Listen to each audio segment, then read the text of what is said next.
You are like a technical whiz, Cal.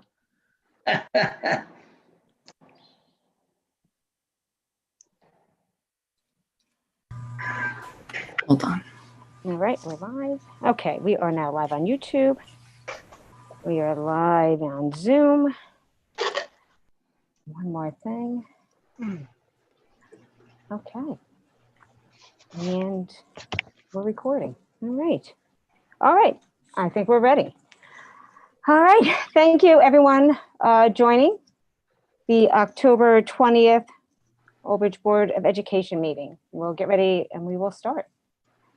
Pursuant to the New Jersey Open Public Meeting Acts, NJSA 10:4-10, adequate notice of this meeting has been provided by advertising such notice in the Home News Tribune, the Asbury Park Press, the Board Office, the schools, and on Cablevision Channel 118 and Bios Channel 24, and by filing such notice with the Township Clerk. This meeting was scheduled for Tuesday, October 20th, 2020. The board will take formal action on payment of bills and other agenda items. Mr. Mara, please. The Old Bridge Township Board of Education acknowledges that the law of this state establishes that members of the public, including members of the board, have the right to record public board meetings using audio or video recording devices, provided that that act of recording does not interfere with the business of this public board meeting. Therefore, the board makes it known that any such recording is to be considered the private recording of the individual and in no manner represents the official record of this board. The board therefore takes no responsibility for such private recording and completely disavows any future use. Thank you. Can we have roll call, please, Mr. Mara?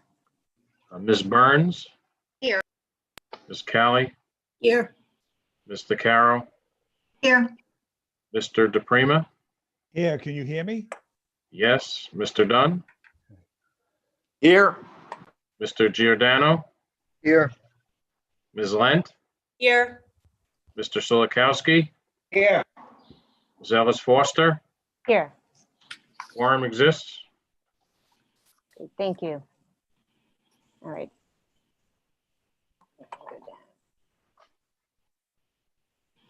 If we can all stand for the pledge, please.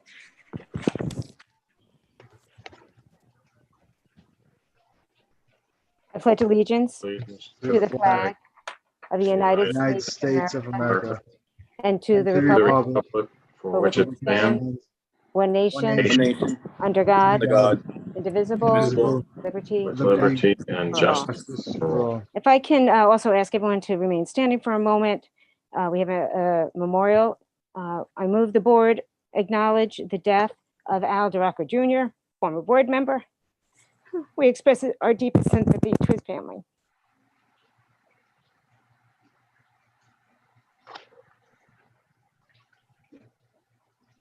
Okay.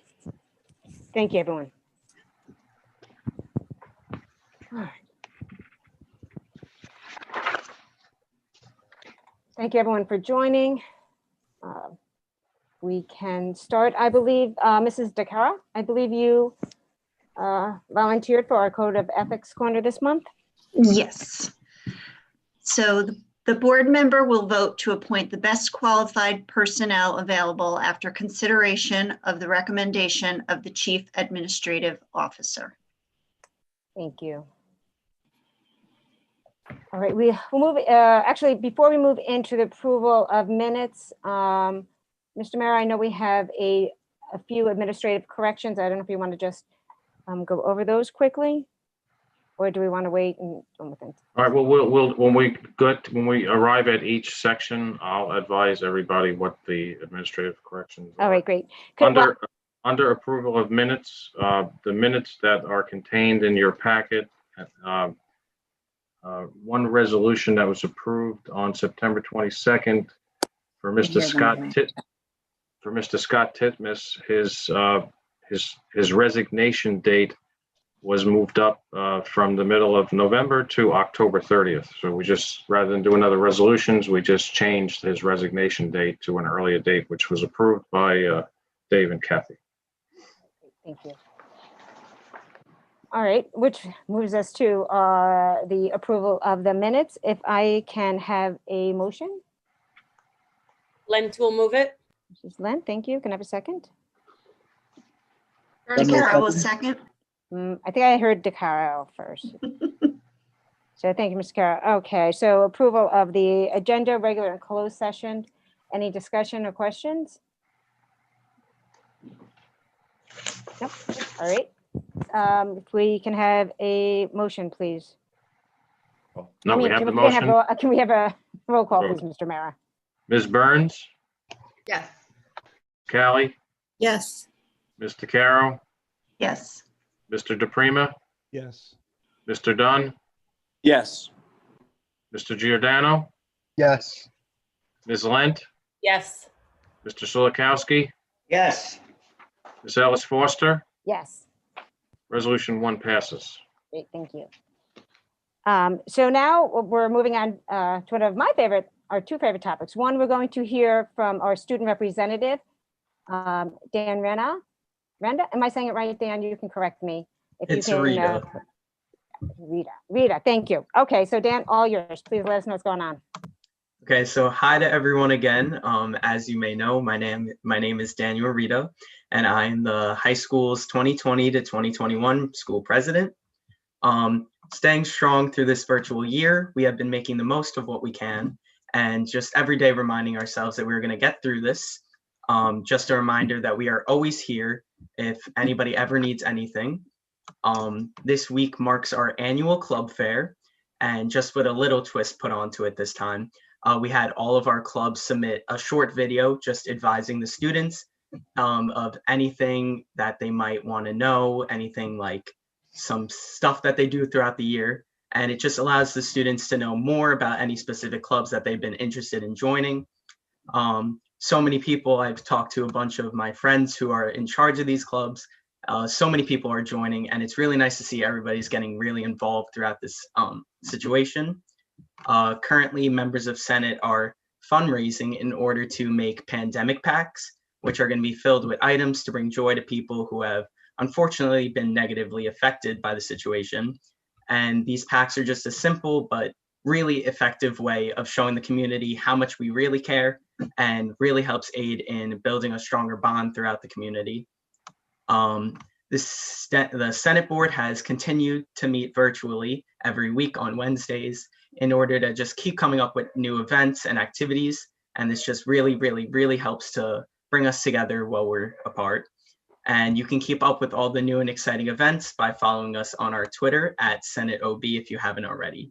And as always, we got this, Old Bridge, and we got you.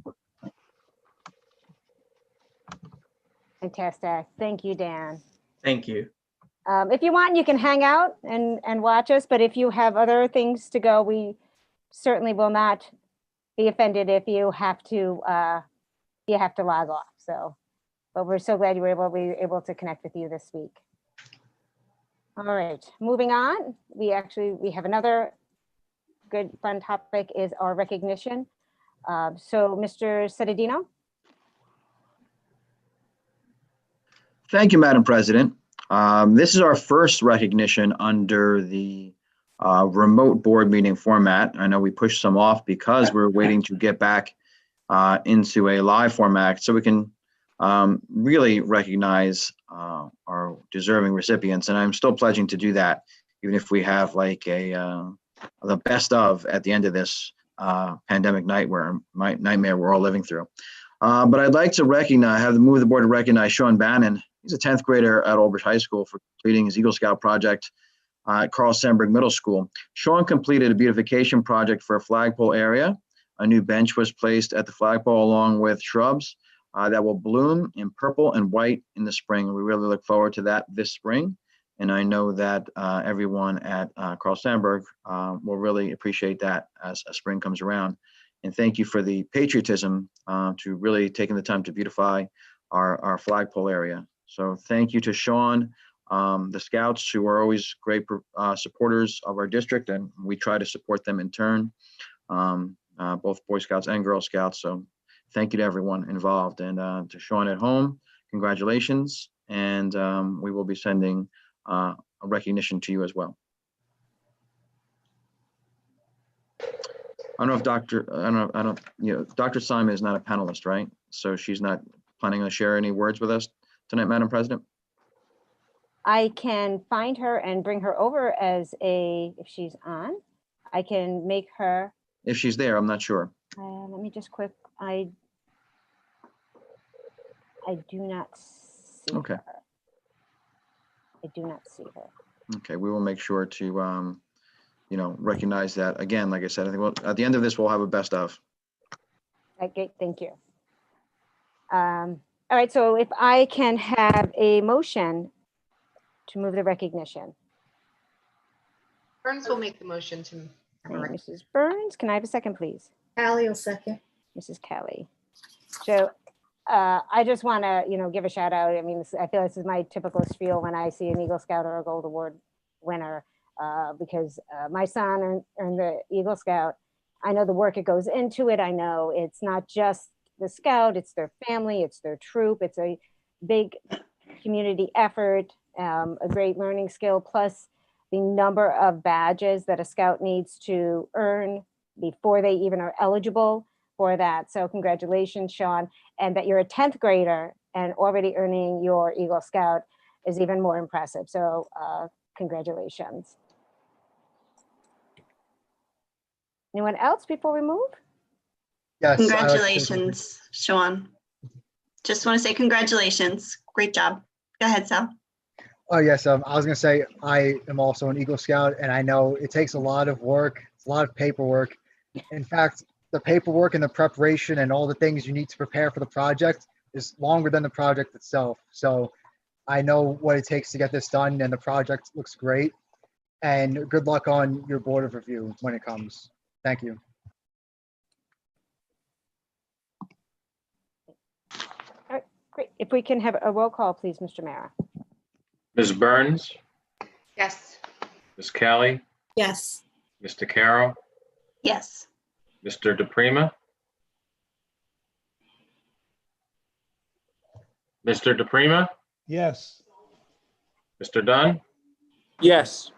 Mr. Giordano, Yes. Ms. Lent, Yes. Mr. Solikowski, Yes. Ms. Ellis Foster. Yes. Resolution 1 passes. Okay, thank you. All right, now on to superintendent's report. Mr. Cittadino. Yes, thank you again, Madam President. Before I begin my report, I do want to say that if we have any of the Scoutmasters listening, I do have a project idea. If any Scouts are looking for an Eagle Scout project that would benefit our community. I know they've reached out to me in the past, so just reach out to me and we can discuss it if we're looking for a project for a Scout. So again, thank you. Well, yesterday marked our 4th day of hybrid in-school learning for our students. We're very excited. I know that this initiative, again, slowly bringing back our students and testing the bridge, as we've given the analogy, has really allowed us to work within our practices and our protocols. I know that Daisy and I have made it out to every classroom that's open thus so far, except for maybe the high school. But we were excited to see it. By the end of the week, we'll have 900 students will have been in our classrooms learning in person. And this couldn't be done without the incredible job of our teachers, our paraprofessionals, our secretaries who are always sending out our notifications, our nurses who have really been incredible, our security staff that's really helping out across the district in partnership with Old Bridge Police Department, who always really takes good care of us and protects us. Our maintenance department, transportation has been really going above and beyond. We're not only picking up and transporting our students, but doing meal services as well. With our food service department, I want to thank them. Our noon hour supervisors have found a different role in heading up our isolation areas for our students and monitoring our students if any student becomes ill during the course of the day. Our custodians are going above and beyond and answering the call to keep our classrooms clean and safe for our students and staff. Our leadership team. I also want to give a special, I don't like to single people out, but I also want to thank Audrey Baker. She's been a real godsend with our contact tracing. As our schools open and become online, you'll begin to receive notifications of any positive results that have a nexus of impact within the district. We've been very blessed that while we're on remote and any students that have tested positive or have been come in positive contact may have been remote or we're in the remote process, meaning that their school hasn't opened yet.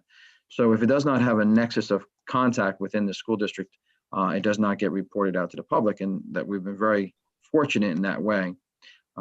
So as our schools become more online and we get more students back to school, there'll be the opportunity for us to really do some heavy contact tracing, and Audrey Baker has been phenomenal with that. I also want to reach out and thank Tim Kraft. He's been doing a great job providing plexiglass and protective barriers wherever needed. His creativity is amazing. I know he did that with the vocal room and the GNC today, the choir room. We do have, staff who really could use that, and it was done in a way that was cost effective, but effective nonetheless to protect anyone from COVID. I also want to thank the 39 staff members who participated in our voluntary COVID testing that we had the other day on campus with a drive-up model, and thank Synergy Labs for doing that for us on a time when they're very busy to take time out of their day to come here to have a remote testing site for our staff is really something very valuable. And I think it gives people great ease to know that that was available for them. Our reentry and remote task force teams, I want to thank them for all the work that they continue to do. The team members are they're working still to enhance and evaluate and improve our safety and environmental instructional practices. We head toward a time when our schools can return to regular attendance protocols with a watchful and careful eye on the parameters described by the New Jersey Department of Health, as we have to look out for in whether we go forward with our phases in reopening a school or pause the button or have to go full remote in the future. We do have to keep an eye on those Department of Health guidelines, and which we're doing. And like I said, Audrey Baker is a real resource for that. With the second marking period approaching, more surveys will be coming out to our families as we look to examine increasing our cohorts and increasing the school learning days that we have in place. In doing so, as we look at the second marking period, I do want to talk about the, one second, please, the task force.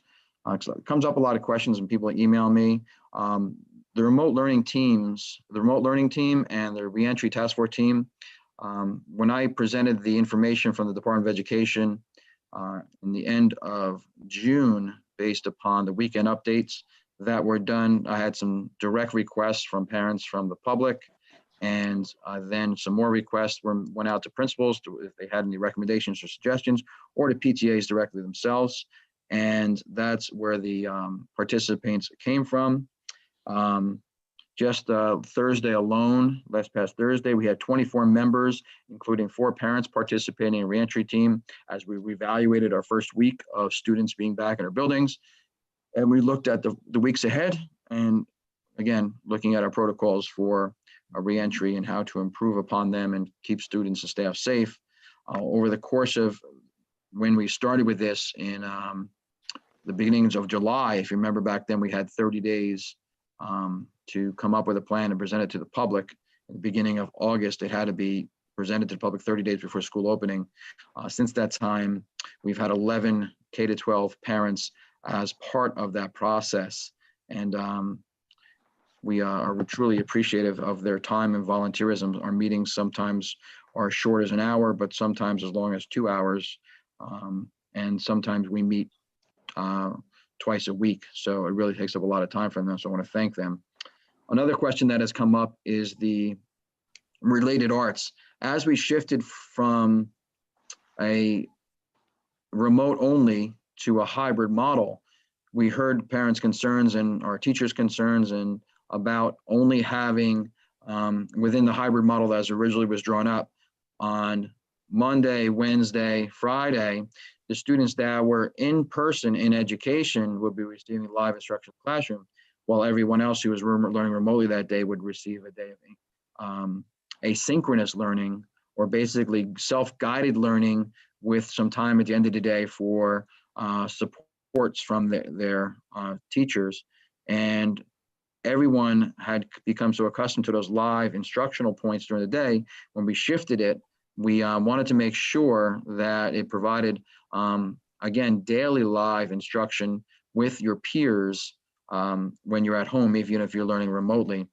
And then when we talked to the teachers and surveyed them, it became a concern that they would be reteaching the same things over and over again to different cohorts. So it would benefit them if they could have everyone on the same page at the same time. So our related arts teacher now, as we move into the hybrid, will be providing live in-person instruction and asynchronous instruction. The reason for this is due to COVID.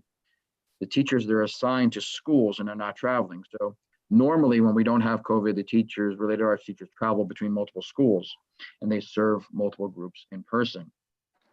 The students they serve, they're not physically present in the school. Under this model, will learn asynchronously because these teachers can't be in more than one school, assigned to more than one school physically, because if we have a bloom or a outbreak of COVID when they're at school and the teacher's traveling and serving multiple classrooms doing that, then we run the risk of, if there's an outbreak in one school, we would have to close multiple schools because the related arts teachers are going between multiple cohorts and multiple schools. So in doing so, if this teacher is, the related arts teacher is physically in one school, those students will receive the related arts live in the classroom. The teachers in the school that are assigned to the student where the teacher is not physically there will receive asynchronous instruction. But every school has at least 2 or more related arts teachers assigned to that school at elementary level. So there are at least 2 teachers in each school to provide live instruction at some point throughout the course of this year. And the ones, again, like I said, who are assigned outside the school receive the asynchronous instruction. We also have done an update on our student engagement report and taken the data from not only our attendance, but our use of Envisions, IXL, and Newsela that our students are using to learn online with the supports of their classroom teachers. So we just wanted to give you a little glimpse of that engagement report. I asked Dr. Tui to walk us briefly through that. And I know that our Madam President will do a screen share for us on this engagement report. Now, at the end of that report, we'll conclude my superintendent's report and our progress towards goals. So I thank our board and I thank the public for what, again, our first report having students in the school, and understandably a lengthy one. So thank you very much. Dr. Tui, can you see? I believe I'm sharing. Can you see? Yes, no, Okay. This is perfect. Thank you. Thank you, Mr. Sedino. What I'm going to present are just some data points that we've collected over the course of the past few days to highlight the student engagement over the course of the first couple of weeks of school. So on the first slide, you'll see is the attendance report for the entire district, K through the high school. And there's 2 comparison numbers for you. The first presentation was from 9/8/17, and the second was, through September 18. And the second point is from the first day of school, which was September 8th, through this past Friday, which was October 16th. So if you look at the high school, the attendance has actually risen by approximately 1%, where you had approximately 110 students on a daily average absence the first week and a half of school, and we're down to 80. I would give that credit to not only the high school administration, but the excellent guidance staff we have up there making contact with our students to make sure that they are engaged in their lessons on a daily fashion.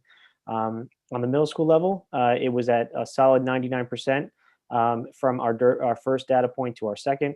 And then on the elementary level, by looking at each elementary school, it was at 97%. While we did the total number of students who were absent per day has gone down slightly. We have had some transfers and some students who have moved out of district. So that number is remaining strong at 97% for the attendance rate. So 97% at the high school, 99% at the middle school, and 97% at the elementary school for overall attendance through October 16th of this year. There are 4 specific programs that we highlighted and show that the online student engagement has been strong so far this year. The first is Microsoft Teams. On average, there's about 8,600 meetings in a given school day district-wide. That number has remained relatively the same over the course of the past month, from approximately September 17th to just this past week. On average, there's about 8,600 meetings per day. Additionally, there are individual messages, calls, and meetings. This not only highlights the teacher-student meetings, but also the staff-to-staff meetings. A lot of our meetings that we would normally have in person district-wide have turned to Microsoft Teams, and the platform has been excellent. Sorry about that.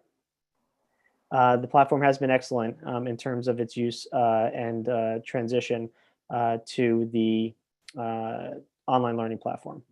On the next slide, it provides an overview of the overall Envision's math usage.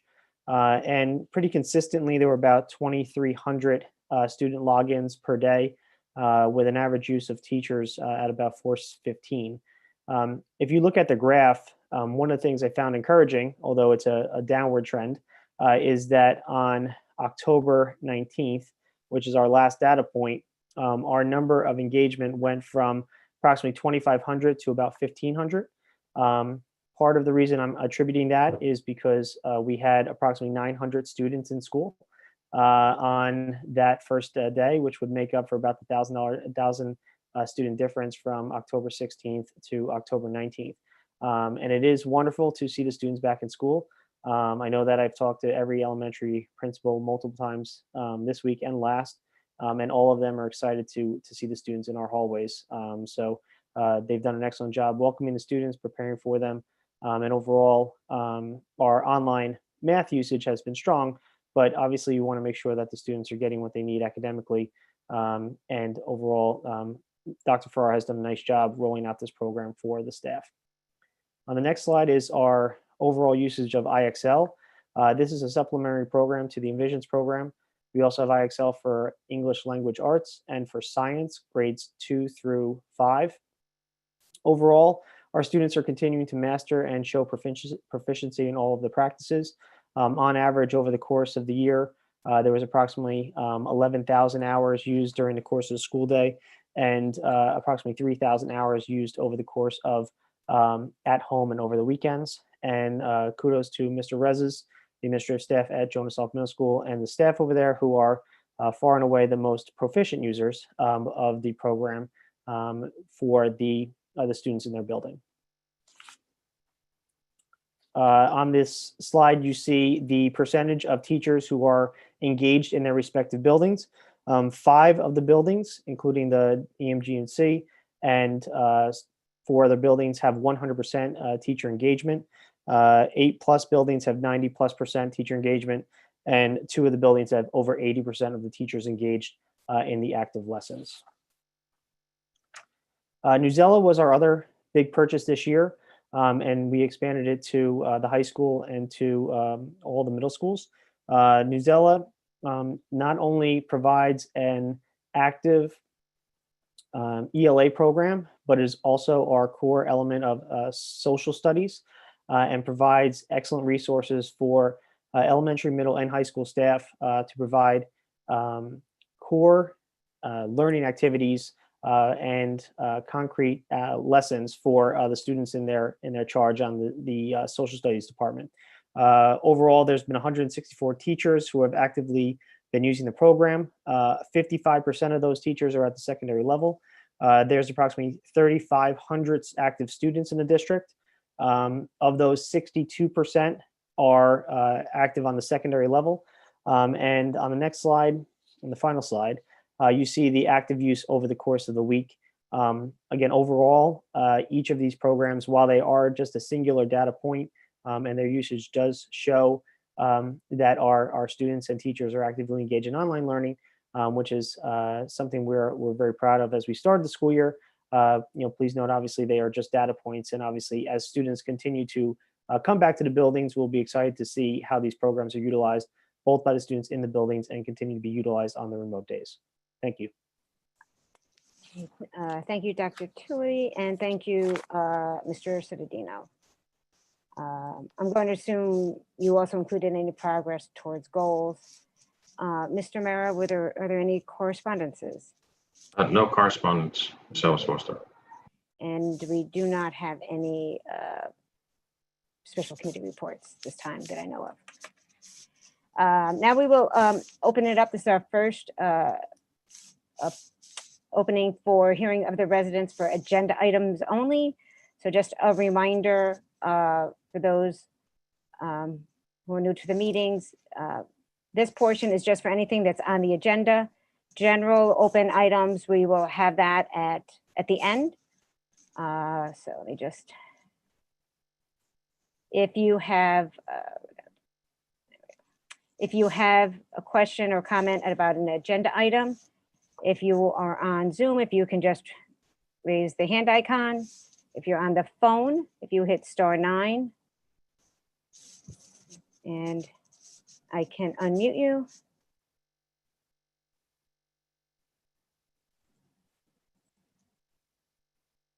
I'm looking.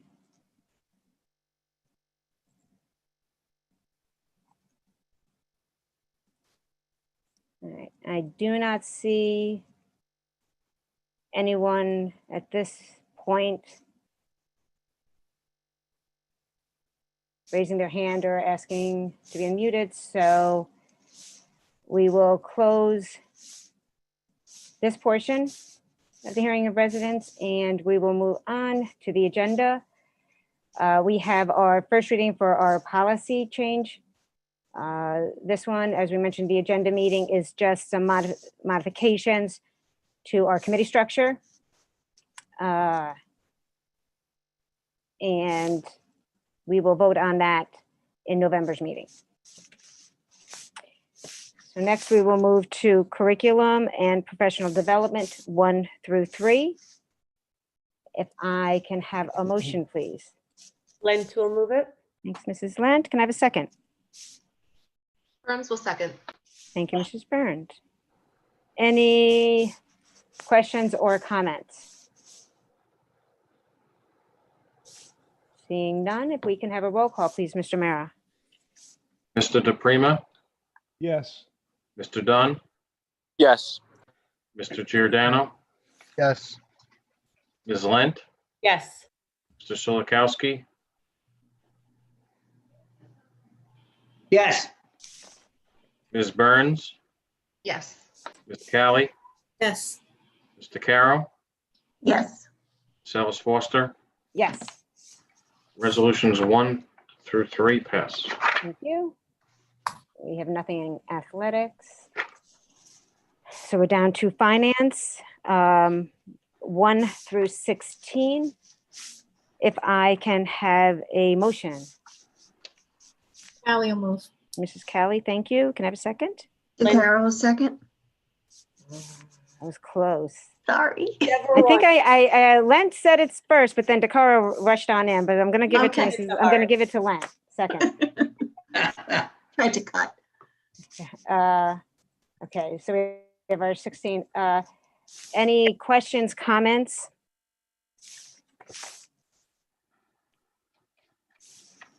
I see we have a couple grants, which are always wonderful to see and helpful. All right. If there are no questions or comments, if we could have a roll call, please, Mr. Mara? Mr. Giordano, Yes. Ms. Lent, Yes. Mr. Solikowski, Yes. Ms. Burns, Yes. Ms. Callie, Yes. Mr. Carroll, Yes. Mr. DePrima, Yes. Mr. Dunn, Yes. Ms. Ellis Foster. Yes. Resolutions 1 through 16 pass. Thank you. We have nothing under non-certificated personnel, other or operational. So we'll move down to non-certificated personnel, other 1 through 8. Plus we have an administrative correction. Yes. Mr. Mara? Yes, item number 7, it's on page 10. Or resolution number 7 on page 10, item VV, Shelley Avola is being administratively removed. Okay, thank you.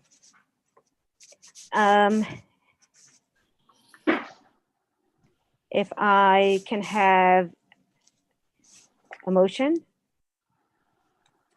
before I hand it over to Mr. Sokolowski. Lent, thank you. I heard that. And can I have a Karen second? will second. Thank you, Mrs. Kara. Jump in there quick. Separating one for discussion. Please go ahead, Mr. Sokolowski. I love the pronunciation. Okay, we have quite a few retirees, this agenda over here. Margaret Tansola, carpenter, noon-hour supervisor with 30 years. What I'm going to do is read them all up at the same time, just so we won't have to interrupt later. Okay. We have Patricia Whitford, Jonas Oak Middle School, mathematics, 18 years. Pamela Herbert, Old Bridge High School nurse. Brian Garnett, Old Bridge High School physical education. Susan Daly, grade 9 center nurse. Martha Simon, Carl Sandburg Middle School principal. Tammy Dragon, Carl Sandburg Middle School physical ed. And Francis Danzo Mineri, Old Bridge High School special ed. Congratulations to all of you. Thank you for your service and good luck with your new life. Thank you, Mr. Sokolowski. All right.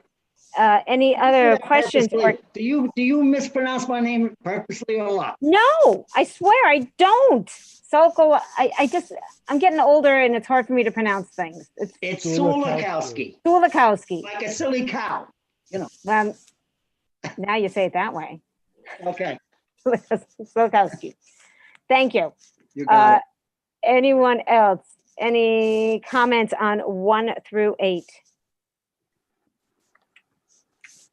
Nope, thank you. If we can have a roll call, please, Mr. Mara.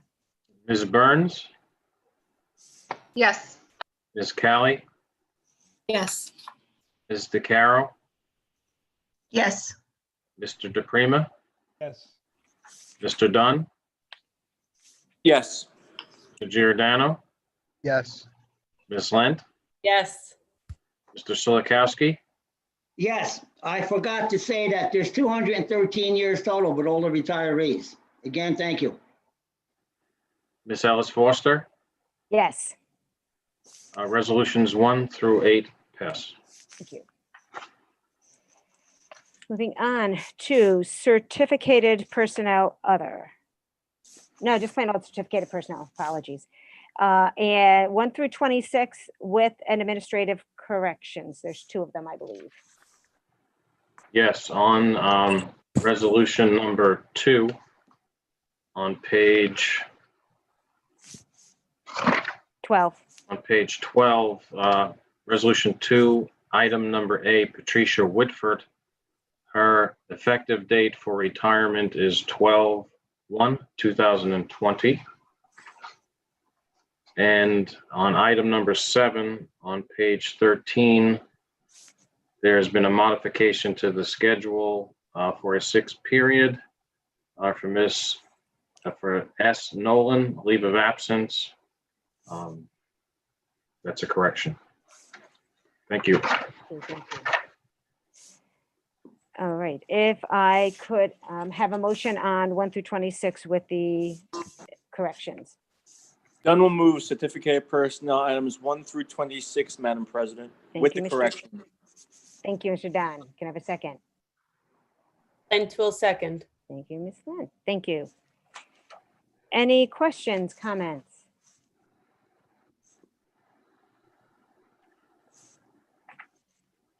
I echo Mr. Silikowski's comments on congratulating everyone. So many people have been here for so long. Congratulations, enjoy it. We will miss you. If nothing else, we can have a roll call, please, Mr. Mara. Ms. DeCaro, Yes. Mr. DePrima, Yes. Mr. Dunn, Yes.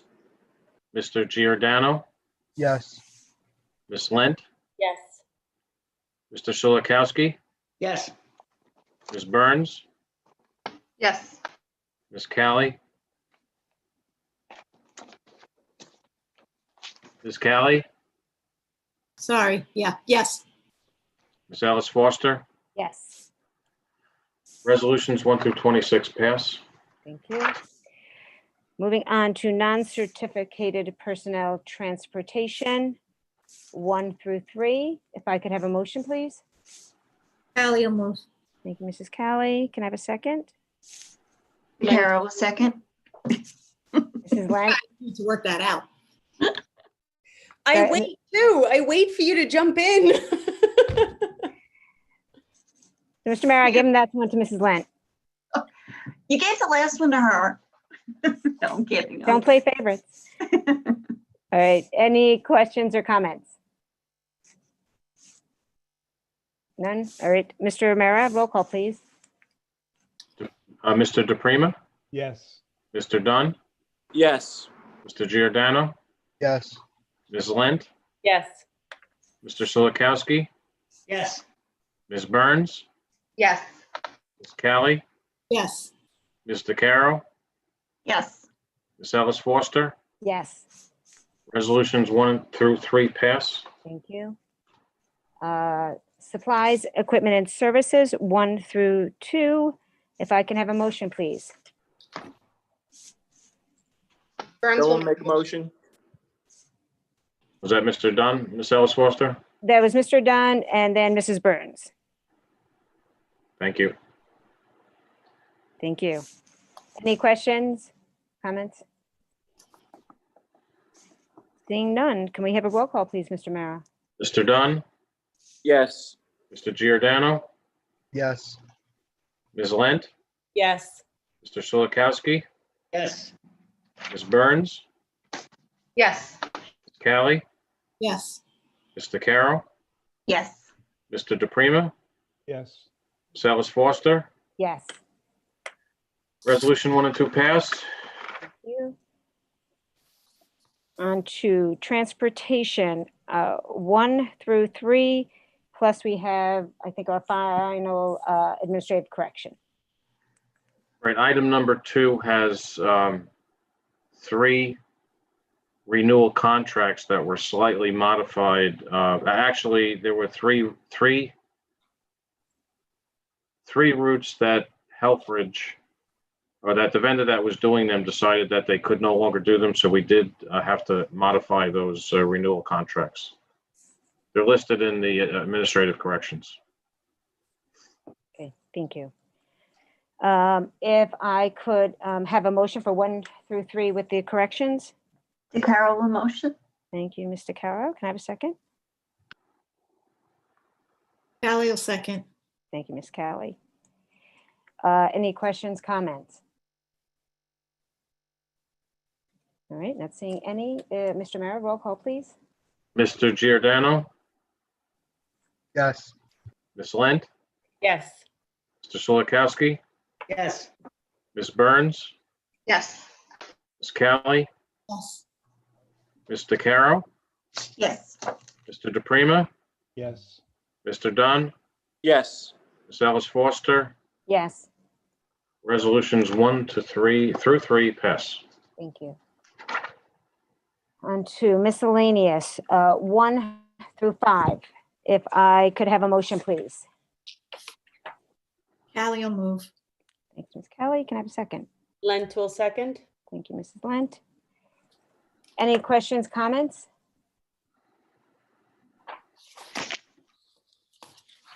No? All right. If Mr. Mara, if we could have roll call, please. Ms. Lent, Yes. Mr. Shulikowski, Yes. Ms. Burns, Yes. Ms. Callie, Yes. Mr. Carroll, Yes. Mr. DePrima, Yes. Mr. Dunn, Yes. Mr. Giordano, Yes. and Ms. Alice Foster. Yes. Resolutions 1 through 5 pass. All right, thank you. We have no board secretary or board business. No, we do not, Ms. Alice Foster. All right. So now we will move to our second hearing of the residents on any school district item. Let me scroll this back up again. Just a reminder, there is a 5-minute limit. If you are on the phone, if you raise your hand, if you're on the phone, if you hit *9, and I'm going to just kind of go through the order for which names come up, and I'll call your name. If you can just verify your name, and then you'll be able to speak. The first one I see up is Mrs. Delgado. Mrs. Delgado, if you unmute yourself, you should be able to speak.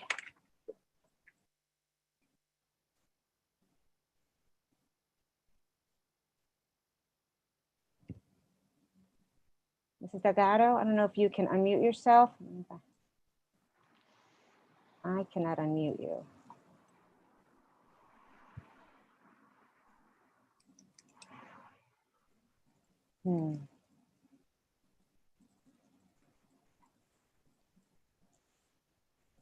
Mrs. Delgado, I don't know if you unmute yourself. There you go. Oh, no, your hand's down. Okay, Mrs. Delgado, if you want to try again, and we can try to unmute you again. So if you want to, when we're done, we can go around, we can try to raise your hand again. Next I see Mr. O'Neill. If you unmute yourself, you should be able to talk. Hello? Yep, we can hear. Yeah, we can hear you, Tim. Okay, thank you. My name is Tim O'Neill. I'm the president of the OBEA, and I have a few things I'd like to say about the reopening plan. First, I'd like to remind everyone that both New Jersey and Old Bridge designed a reentry plan that was predicated on seeing a decline in the spread and impact of the COVID-19 virus. Unfortunately, we haven't seen this in our recent weeks and months. In fact, community spread is getting significantly worse. If you take a look at the new cases as of today, we saw the worst 5-day average in New Jersey since May, the worst 5-day average in Middlesex since May, and the worst single-day total in Middlesex County since May. In addition to that, we've seen the positivity rate, transmission rate, and hospitalizations all trend on the rise in recent weeks. The pandemic is actually getting much worse. But while other districts are delaying their reopening, Old Bridge continues the reopening plan despite the risk to everyone involved. Every school employee being directed to return to the building is being put at risk. Now, the justification for asking the employees to take this risk was the safety measures that were being put in place. Most notably, there were minor ventilation changes. We reduced the number of students in each building and classroom. And most importantly, it was determined that masks would be required for everyone who entered the building. Considering what is being asked of the educators and staff, that they're putting their own lives at risk while also inventing completely new ways to educate the students, I don't think that we are asking for much in wanting these measures to be strictly adhered to and enforced. Every student who returns to in-person instruction must wear a mask the entire time they are in the building. Unfortunately, I've received many reports that this simply isn't happening. Some of the reports are students who don't want to wear it, eventually they do. Some refuse to altogether, but some reports have been truly outlandish, such as students receiving rewards for wearing masks for only 30 seconds and then not even attempting to put the mask on for the next 30 minutes. Other students are being considered compliant for wearing a mask anywhere on their face, even if it's just on their chin, cheek, or forehead. Now, I know that with a small group of parents, this position is unpopular, but students who don't wear their masks consistently and correctly must be sent home and switched to the remote model until they are willing and able to do so. Failure to enforce this disregards the state guidelines, the district plan as designed by the task force, and creates an unsafe environment for everyone in the building. Now, this must be enforced from the top down. Only administrators can enforce this, and they must. They can't choose to look the other way or delegate it and have it reported to CST or guidance instead of directly to them. Only administrators can send a student home, and there's very little that the faculty and staff can do to get students to wear a mask if this consequence is not consistently enforced. We all know that wearing a mask is the one thing that we can all do to protect those around us from the virus. If the district doesn't do everything they can to enforce the wearing of masks, we're creating a situation that is dangerous for everyone involved and putting the lives of the faculty, staff, students, and our families at risk. Thank you. Thank you, Mr. O'Neill. Let's see. Okay, next I see Mrs. G. So I'm going to, Mrs. G, if you can unmute yourself and just state your name and then your comment. Yep, I'm here. If you can hear me, hopefully it works this time. We can hear you. Okay, perfect. I do have 3 questions. I will try to keep, well, one is more of a comment. I will try to keep it as brief as possible. Can I just ask you to state your name? I'm sorry. Oh, sure. Mrs. Garcia, and it's Thank not you. sure. Okay, it should have been on there. All right. So my first question is about attendance. I just wasn't sure if I should have asked it during the other portion, but there needs to be another way besides an active roll call to show period attendance for the day. Only because I have had a few instances where one of my children has been in the class, active in the class, participated in all of the live and independent work, and they were marked absent. And it seems that it's because everything has to be a here within the, excuse me, I'm losing my voice, within the live portion without being in the chat. And sometimes, especially on desktop or laptop, I have noticed that there is a time delay in the muting and unmuting. So he was marked absent. I did work it out with the teachers, but if it's happening to my child, I'm sure it's happening to other children throughout the district. So an in-chat roll call, I feel, should be just as sufficient and should be implemented if possible. So that was more of a statement. My second is, are the meetings recorded for, lack of a better term, quality assurance?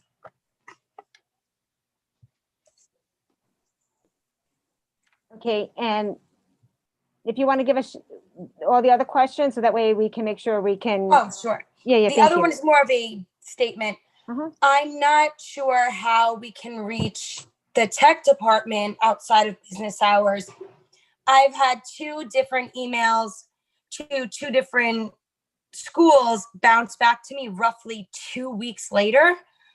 And it's not due to my email server. I've spoke with the provider. It seems that the district is rejecting it from the error message because it's generated through, I guess, the provider, or I'm trying to see the exact wording here, that it was created automatically by mail delivery software, which is why it was rejected. I don't know how I can reach this out or get it to tech, because obviously my emails are being rejected by the Old Bridge mail system.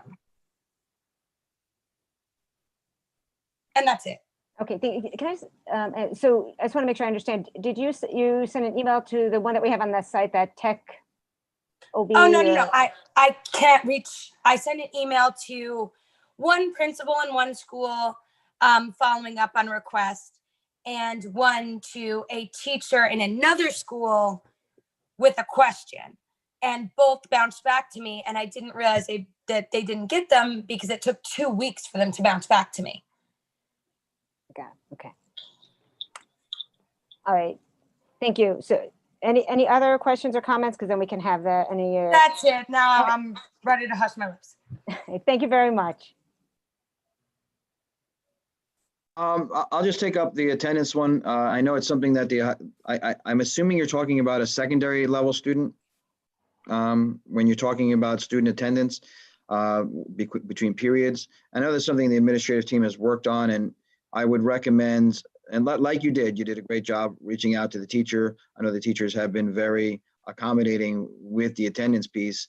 What I would recommend to every student is at some portion of the chat is to at least, participate, say something within the chat, so that if that comes up, then there's evidence that the student was in the group and had participated.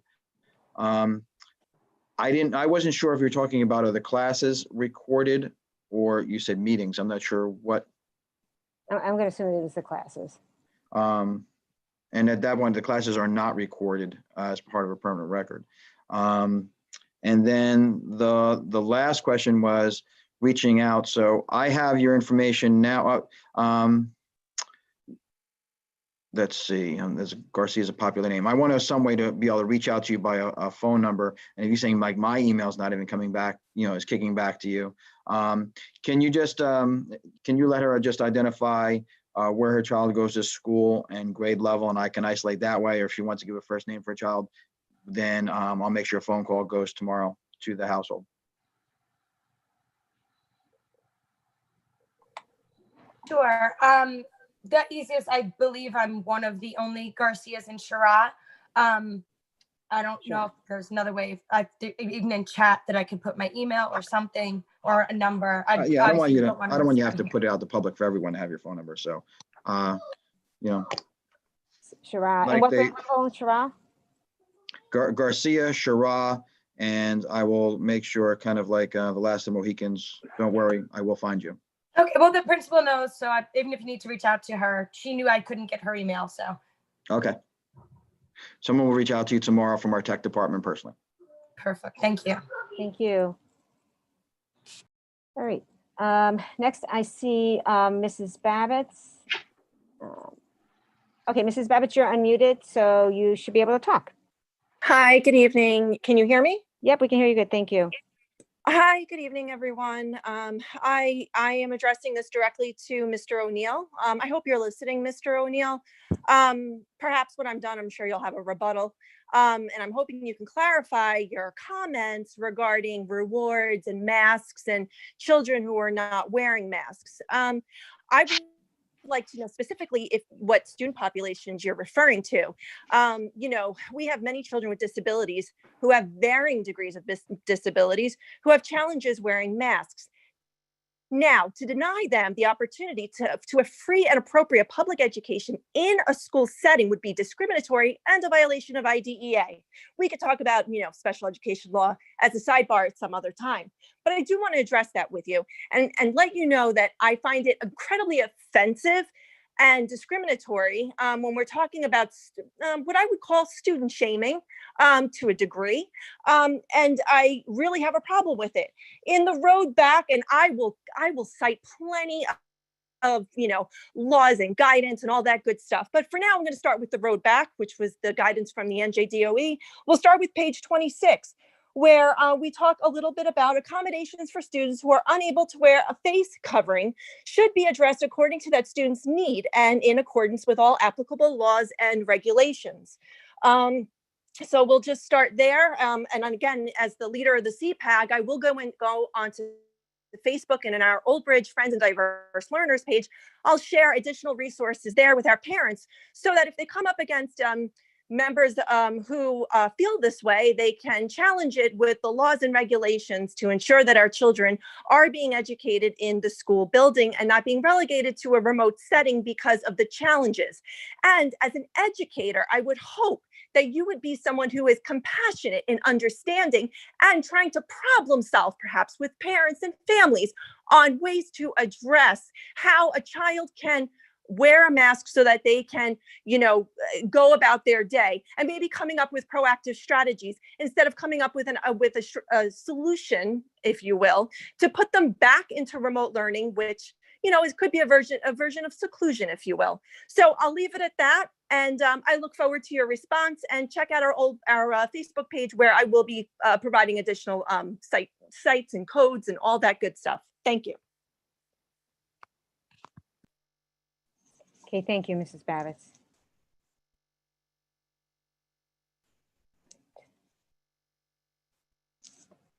All right, let's see. I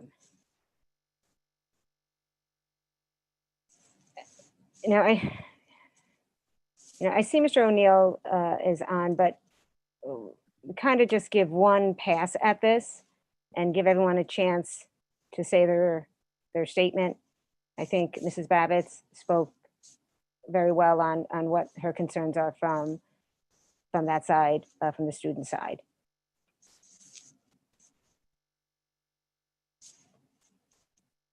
So, so Mr. O'Neill, I apologize, but we did give you your opportunity to speak. So I'm just seeing anybody else have any other comments? I see one person. I see a phone number. Somebody on the phone with ending in 5644. I will unmute you. So if the phone number 5644, if you select *9 and unmute, you should be able to talk. And if you can just state your name.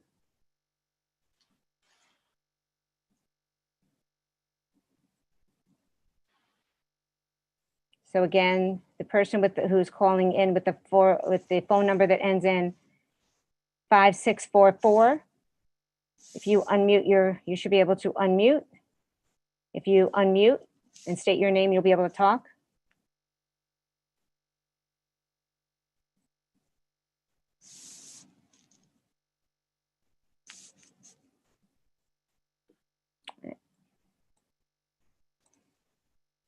All right, so I'm sorry, the person on the phone. Oh, there you go. If you can just state your name, there you go. If you can state your name, please. Sure, it's Mrs. Porecha, and just for the other folks out there, to unmute, you need to do *6, not *9. So I don't know if that's all right. Thank you for that. Yeah, I don't know if that's something they changed. Thank you for letting me know that. Let me, yeah. Okay, so good. This is Mrs. Porecha. I have a child in the LLD in Voorhees, and I don't have a major concern. I'm really happy with our schools finally opening up, and I'm going to keep it light in that manner. It's been amazing for him to go back to school. He just loves it. His teachers, parents, everyone's so happy.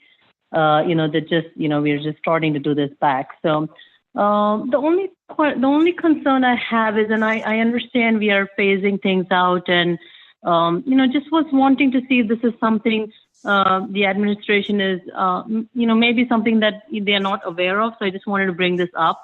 So the LLD and the ABA classes, like my son was, I think, 60% integrated into the gen ed education. They would do all the specials together. He would go in for, shared reading, and he was supposed to start going in for science and stuff. But right now, none of that stuff is happening. And he's the only third grader in his LLD class right now. So it kind of does bother me in a way, because he is in a class with, the first and the second graders, and he pretty much gets no peer interaction or all his gen ed integration or inclusion has kind of been paused right now. So as we start to open up, the district or whatever, and move to the phase 3 or whatever, is this something that we are thinking about? Because I understand it's probably lower on the list, but it is still a big deal for, our kids who work so hard. It's been so difficult for them to integrate into the general education. And if we start to put all of that at pause, it's going to be a challenge to start to do that all over again. And especially because, my son wears, he's good with, following directions. So if he can be on the school bus with a mask on, why can't he be in the general education class with a mask on and follow all the other protocols in terms of spacing and all the other stuff, and at least get that, normal school experience like he has been getting all this while. So I just wanted to bring that concern. I did send an email out. I did not get any reply back from, I CC'd Dr. Mr. Cittadino, Dr. Tui. I didn't get a reply back, but I just want to make sure that you guys are considering all the other issues, all the other things as well when you're considering to go into the phase 3 in terms of, reopening. That's it. Okay, thank you very much. Ms. Precia, we are looking at all of those components as we transition back. Yesterday was the first day that any first, second, or third graders were back in school. And obviously, we had to focus on having those students come back to school first before we look at integration, and also making sure that there's safety and health protocols as students if they do transition to and from classes. So that is our continued goal. Yesterday was the first day any third graders were back in the building. And again, it was a great day that they were back, and we will continue to look at that as we move forward. Okay, great, thank you. All right, let's see, next. Let's see, Mrs. Miller. Hang on, let me. All right, Mrs. Miller, if you unmute, you should be able to speak. Great. Hello. Good evening. Good evening. Good evening. I just wanted to say two things. First off, it's been wonderful to have my children return back to school. The last of the two return tomorrow, so we're very excited about that. And I just wanted to give a shout out to all of the teachers. At the beginning of this pandemic in the spring, police officers, nurses, and doctors were the hardest workers around, EMTs, paramedics, and nobody really wanted to be in their position. And now coming into the fall in school, I feel for these teachers, they're doing double the work. They're working so hard.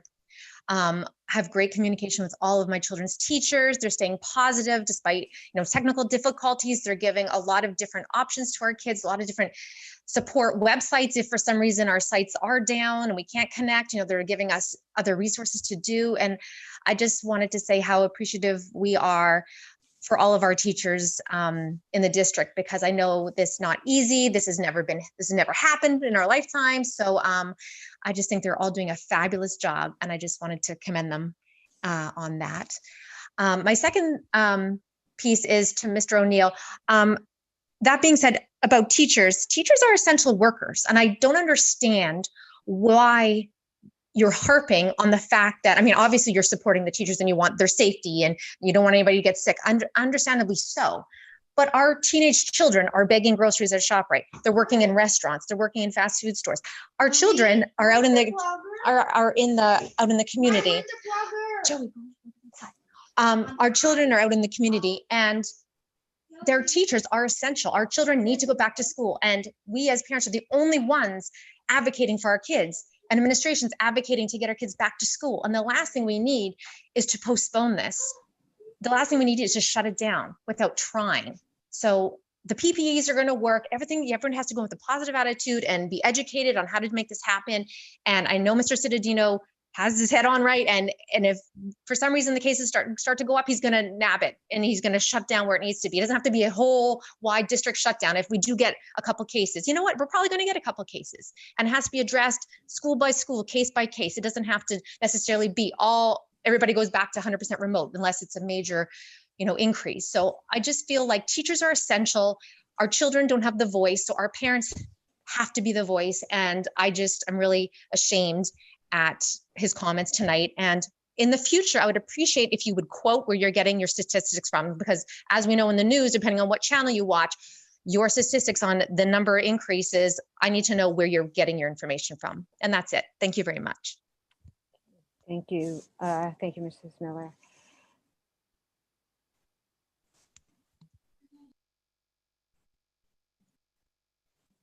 Okay, next. Let's see, next, Mrs. Patterson. Okay, Mrs. Patterson, you should be able to speak. Hi, can you hear me? Yep. Hi, thank you. I think I just basically want to piggyback off of Ms. Miller and Ms. Babbitt's. Well said on both their parts. I think that I have aired my grievances plenty over the past week about how this system isn't working. I don't know who Mr. O'Neill is or what the MUA has to do with any of this. But I agree with, my high school senior, she's an EMT volunteer. My husband's a paramedic and an EMT. He works in a prison. I work in a doctor's office. Everybody's essential. Everybody's been working. I don't see why it's okay, any different here. They really are essential. I'm not a school teacher. My daughter, who's stuck home with my son, isn't a school teacher.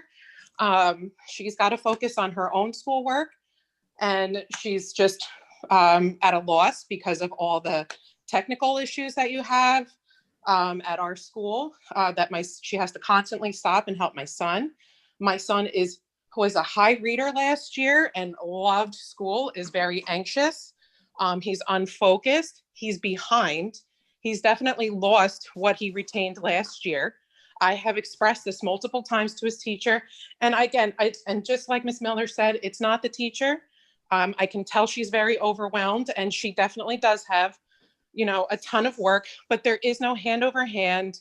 There is no one-on-one when it comes to this type of forum. Okay. And I just feel like my son is getting zero education right now because of this lack of person. I mean, without being with one another. And I'm also upset that multiple parents have commented and none of you have addressed any of their concerns or offered any anything to console them, to reassure them.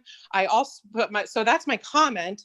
As far as questions, from what I see, where I don't know where this guy's getting his information. Again, he's from the MUA, why he knows anything about our schools, but didn't you just say there's only been 4 days of school? And that's been like kindergartners, right? Mrs. Patterson, I just want to clarify, he's the OBEA, it's the Okay. the Overage teachers. Okay.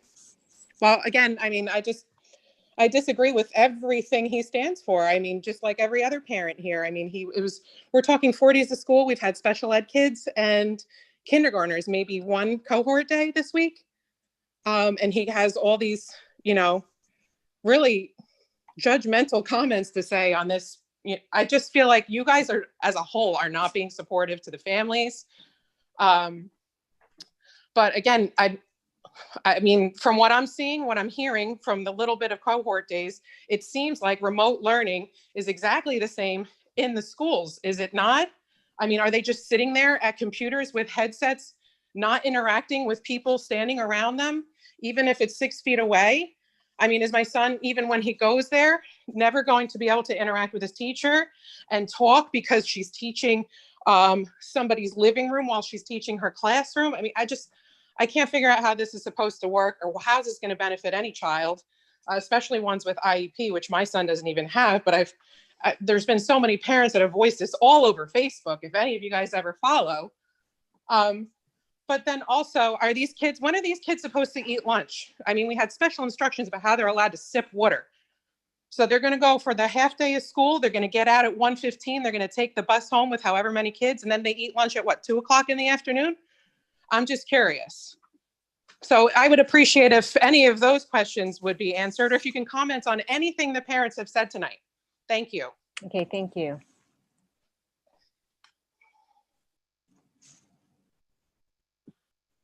The first question was relative to the teaching model within the remote learning. I know there was a lot of commentary before that, but the direct questions at the end was, is it the same? Are the students just expected to sit in the classroom like they're sitting at home? And the answer to that is no. So the way in which it's designed, the teachers within the classroom will have an introductory set or guided instruction as to what the expectations are for the lesson. So they teach the new learning goal for the student or students within the first 10 minutes.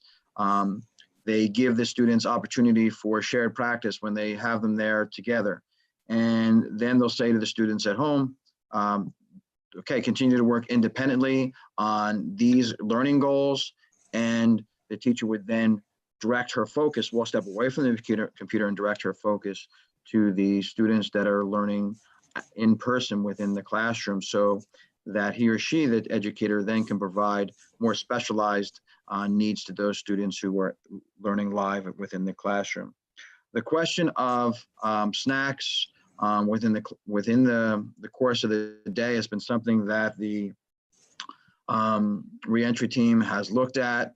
And again, we do everything through a model that we look for a shared vision in it, in which it doesn't have to be 100% agreement, but we're looking for the the overall majority of the group to come to consensus on themes and ideas behind the reentry. And one of the things we talked about is snacks, and we've had feedback from everyone, including the administration, teachers, the association, our school nurse who gets information from the district doctor. And it's not something that's a done deal. We are continuing to work at it, look at it, again, like I said, this is the 4th in-person day with grades 1 through 3 coming in now, their first day that we just had. We're looking at that information. We are looking at ways in which we can really provide at least, something, because agreed, a lot of us all agree that, especially the younger students, kindergarten and so forth, they do burn calories. It doesn't have to be an edible snack. You're not talking about a sandwich or something like that, but something that has caloric intake that can help support them until they get home to their families for what would be regarded as a regular lunch. So that's not a done deal. We're continuing to look at that. And I think for the most part, I know Dr. Tui reached out to that other parent that had called. I think we addressed the concerns of any parent that has brought up questions, direct questions at this time. That's the only questions I have written down from the last caller. And again, if there's more questions that we could assist with, please direct them to our attention. Thank you. Great, thanks. The next up is Laura L.M. Maria, I apologize. Maria L.M. If you should be able to unmute yourself, and if you could just state your full name.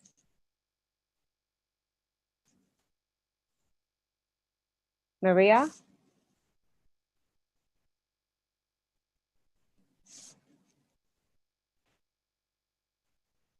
Maria, you're on Zoom. The name on Zoom is Maria LM. If you unmute yourself, you'll be able to speak.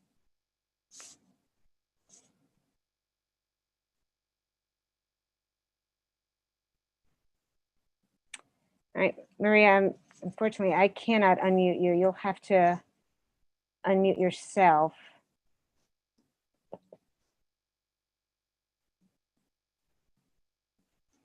All right, Maria, we'll move on to the next person. I'm not sure if you're having an issue with your phone, but we can try it again if you still have a comment.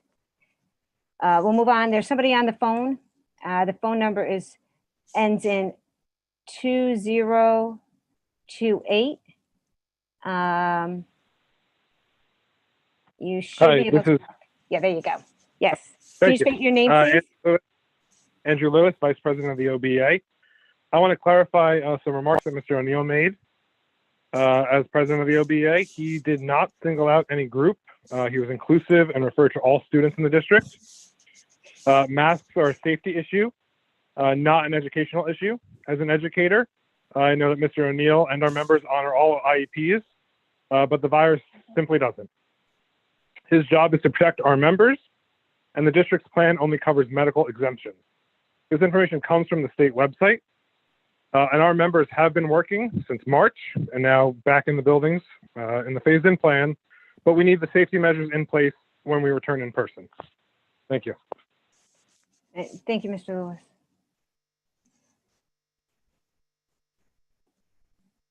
Okay. All right, next is, let's see, where'd you go? OB student. OB student, you should be able to unmute. And if you could just state your name, please. Yes, my name is Sarah Fournier. Mrs. Fournier, okay. I'd like to say that my youngest daughter is in preschool and she just started last Monday, and I just loved the way everybody greeted every student, cheering for them, everything. It was lovely to see as a parent. I loved it. My oldest daughter is starting tomorrow, and I'm eager to see what it's like for her. She's been waiting for this a long time. I have been in touch with, my first comment is about snacks. I know that Mr. Citadino touched on that. My biggest concern, which I know I reached out to you, Ms. Ellis Foster, and Citadino about the medical exemptions being widened, because it's just not okay that only kids with diabetes are included.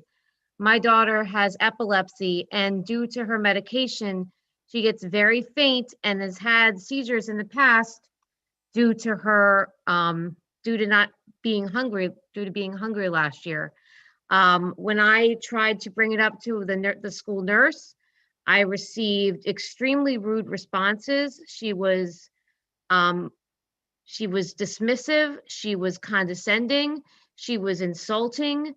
When I tried to say that my daughter had this medical, that my daughter be included in this medical exemption, she treated me as if I had no idea what I was talking about. And that's just not acceptable for anybody, especially a nurse, to say to a parent who knows their kid best. My other comment is regarding how confusing things were in terms of related services last week. Before everything became hybrid, it was much easier to be able to know when my daughters had therapies. They always had therapies at the same time.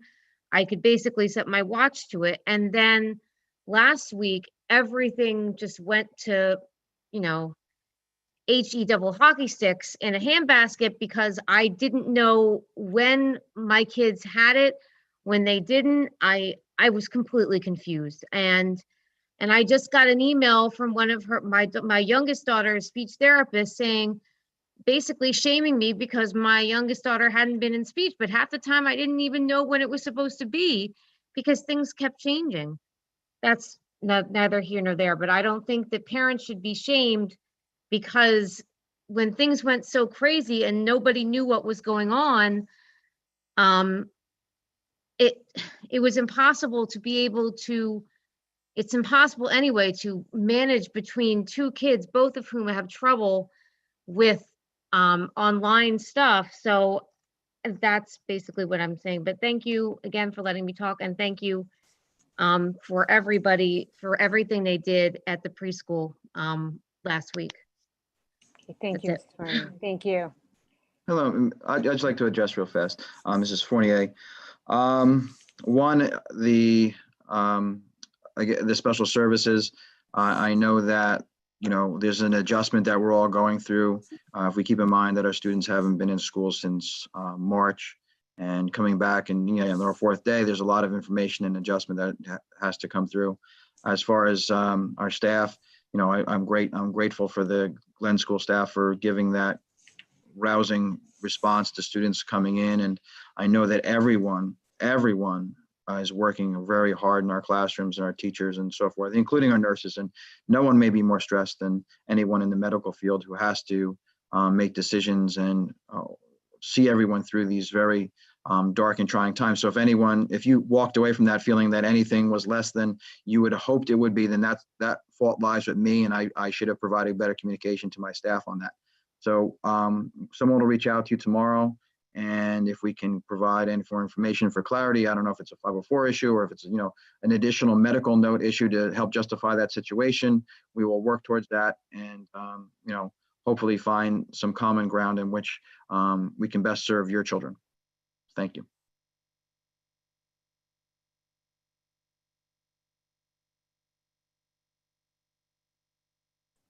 Sorry, I didn't mute myself. All right, so at this point, I see no other hands raised. Let's take a quick look. Okay. All right, I see no other hands. So with that, we'll close the hearing of residents. And thank everyone for their comments.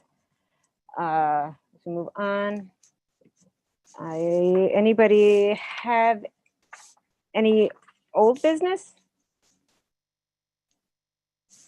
Any old business? Anyone have any new business? I have something about the art high school applications. Mhm. So this is for 6th through 8th graders. The deadline for submissions is November 15th, and the application can be found on the parent correspondence in the virtual backpack section. Okay. Thank you.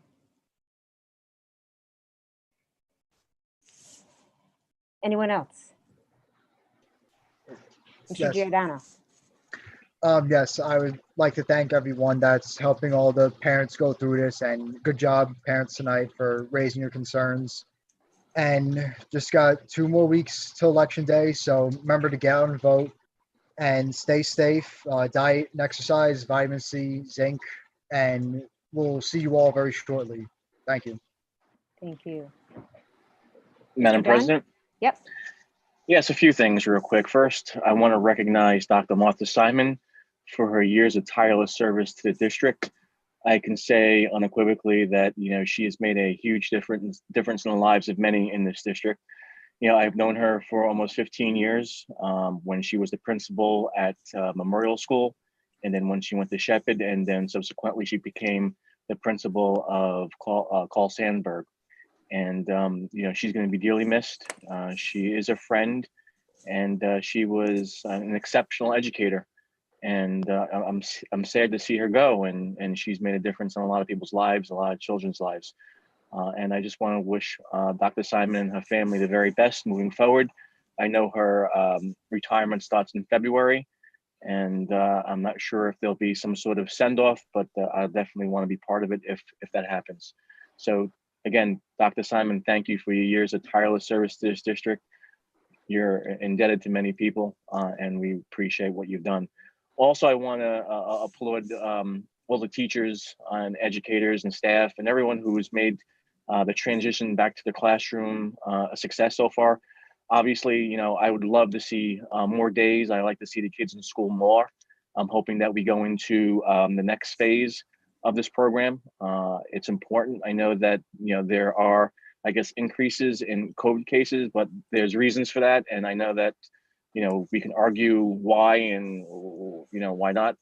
But that's not what I'm here for. I just want to implore Dave and the administration for getting the kids back. It's very important, if it's only if it's a one day, one cohort. It's important that we get some sort of sense of normalcy back in the lives of these children. Parents, listen, my heart goes out to you guys. I think that you guys have made, a lot of sacrifices for your children and your education. And I wish that this administration and the Board of Education could have done more in the circumstances to give you relief. Many board members are cognizant. I know Dave is cognizant. I know that the administration has worked tirelessly to find avenues. But you know what? I applaud the parents.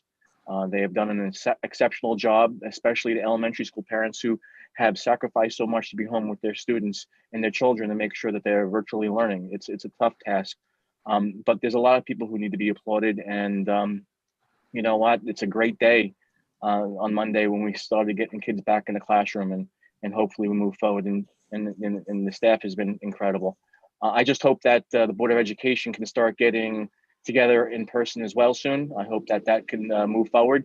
I think that with this proper safety safeguards put in place, I think we can get together as a group and have the public in virtually. But that's something which we can discuss together. So again, thank you, Dr. Simon. Thank you, all the retirees, for your years of dedication. I think my esteemed colleague, Matt Silikasi, said it was 261 years, I believe he said. And we really appreciate your hard work and everyone's hard work with getting the schools back functioning at some sort of resemblance of normalcy. Thank you. Thank you, Mr. Dunn. Anyone else?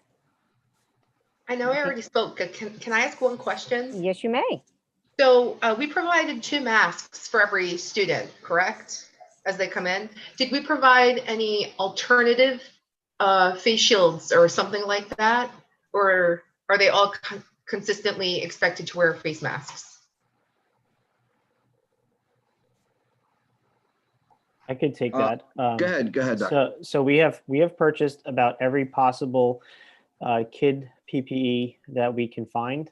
We've purchased hats from Walmart that have a face shield around it, similar to an umbrella. We've had kids medical masks as opposed to the cloth masks to allow for students to have multiple experience. So some of the students are not good with the texture because they're using the mask maybe to chew on, and the medical masks allow for a different texture for the students to utilize. We have kids face shields, we have adult face shields, we have plexiglass, we have kids plexiglass. We have as you know, whatever we can find, and if there's a suggestion that has been brought to our attention by a teacher, we have investigated that to the nth degree. So if any teachers are out there and they have another item that they want to look at for their students in their classroom, feel free to email me. And we have looked at every possible PPE over the course of the past 6 months to ensure that the students and the staff are safe and healthy.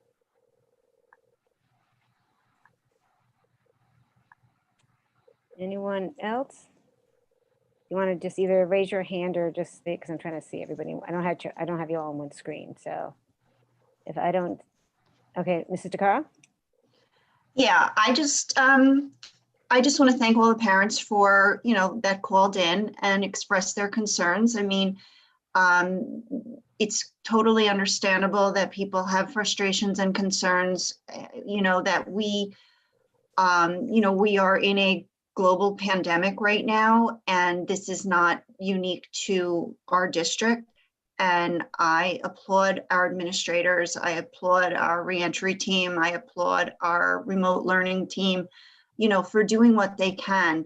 I think people need to understand that no two districts are alike, and we have special circumstances that we're dealing with. And I know that, Mr. Cittadino, I believe, has checked, and discussed with other superintendents. I don't think he, is, trying to fly solo, here. He's, I think he does his research, he does his due diligence, and, people that come to the, I'm not in the reentry committee. I've, attended one or two, but there's a lot of discussion that takes place, as he said, they're 1 hour, sometimes it goes into 2 hours. And there's a lot of complexities that go into opening up this plan. And I think I understand the frustrations, but we're back in now. So I think we all need to try to embrace what we're doing, because we're trying to move forward to get people, the kids are in one day, we're getting them all in by November 9th, all the kids are going to be back in for the 1-day cohort. I know that doesn't sound like a lot of time, but as things keep going, and as long as we continue with the masks, continue with the PPE, continue with the proper guidelines that are mandated by the CDC and the Department of Health, as long as we stick to that and we're diligent about it, we can move forward. We can get to a 2-day in-school cohort. We can keep progressing, but we have to stay diligent in our approach. But I do understand the frustrations of the parents. But it's all over. This is not something that anyone wants. Nobody wants to, keep the kids home. Nobody wants to, be in the situation that we're in, but we're all just trying to navigate these waters. And I appreciate what everyone is doing. I appreciate the administration. I appreciate the teachers, the staff, the parents, the kids. And if we can all just band together like Old Bridge normally does. Old Bridge is a town that when bad things happen, we all band together. And I hope that we can all remember that we are one town and we need to succeed, and we will succeed if we stay together and be supportive of each other. That's all I say. Thank you. Okay. Thank you, Mr. Caro. Anyone else?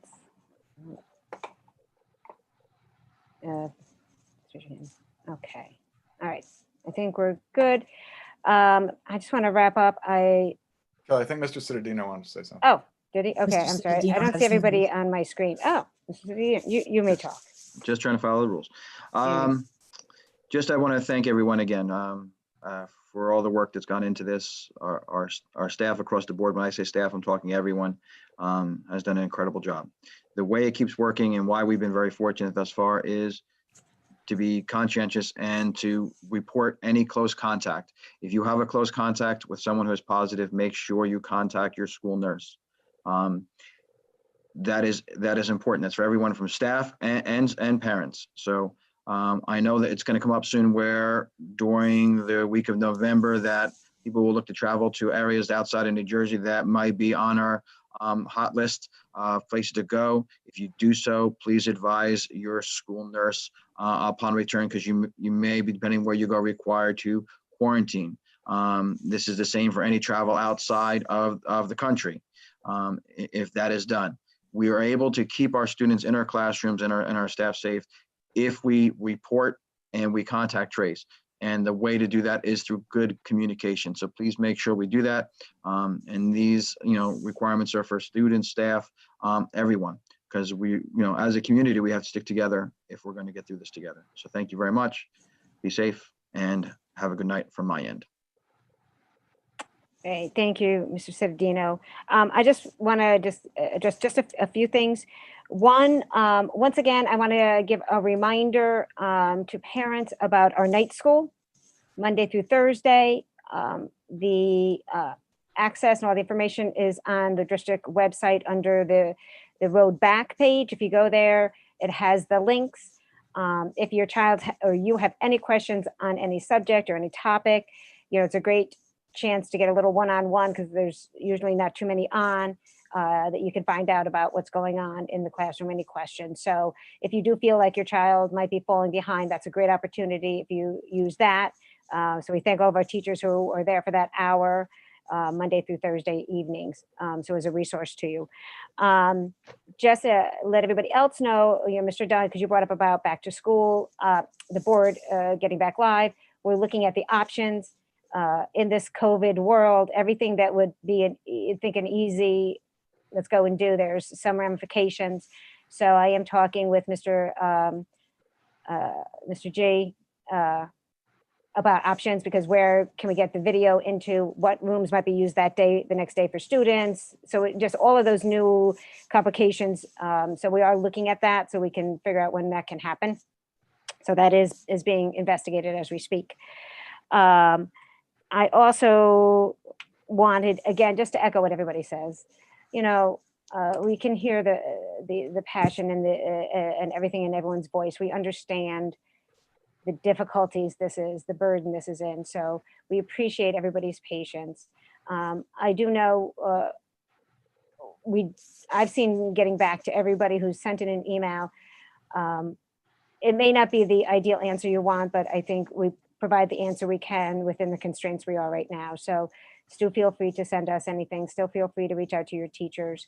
And we're continuing to work on how we can learn from what's happening now in our classrooms, because we do hear about other schools, but it's most important we see what's happening in our schools as the reentry plan, the reentry committee makes adjustments, and we keep improving to try to bring everybody in. And I also echo everyone's thank you to all of our teachers and our paras and the nurses, those people out there taking the temperatures in the morning, and our bus drivers. Certainly a situation none of us ever expected. I think it's a learning process for everyone. It's an imperfect process with people who have the biggest hearts doing the best we can. So I thank everybody. And with that, as we said, we do not have a executive session. So if we can have a motion to close the meeting. Just before you do that, I just want to, Ms. Garcia still listening. We see why the problem exists with your email. It's not the usual like Gmail type thing. So it's being spammed. We've whitelisted your email now, and you should be able to receive email and send email starting tomorrow. All right, well, that was quick. Thank you. Okay, motion to close the meeting, Done. please. Done will make a motion. Burn second. Thank you. Mr. Merrill, please. All in favor? Aye. Aye. Opposed? Abstentions? The meeting's closed at 9:10. Good night, everyone. All right, thank you, everyone. Please